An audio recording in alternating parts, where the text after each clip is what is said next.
à tous et merci de nous retrouver pour la revue des unes. La séance solennelle d'ouverture de la première session ordinaire 2024 du Sénat s'est tenue ce mercredi 31 janvier 2024.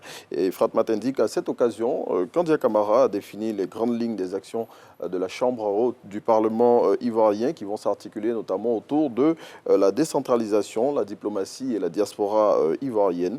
Selon le quotidien pro-gouvernemental, la présidente de l'institution a rendu un hommage au président de la République et encouragé les éléphants à se battre pour remporter la CAN 2023.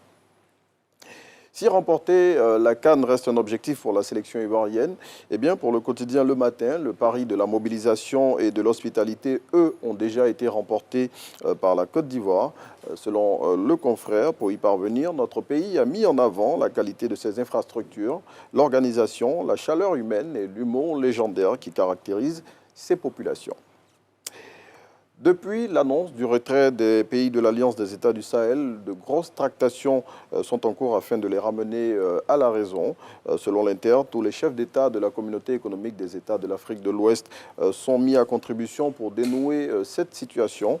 Et à en croire le confrère, le président Alassane Ouattara fait partie des dirigeants les plus sollicités afin de trouver une solution à cette crise. Et puis, les cours mondiaux du cacao ont atteint un niveau record récemment. Malgré cette embellie du prix de l'or brun, les planteurs ivoiriens ne profitent pas de cette situation. L'Inter nous en explique plutôt les raisons. C'est ici qu'on s'arrête pour ce numéro de la revue des Unes.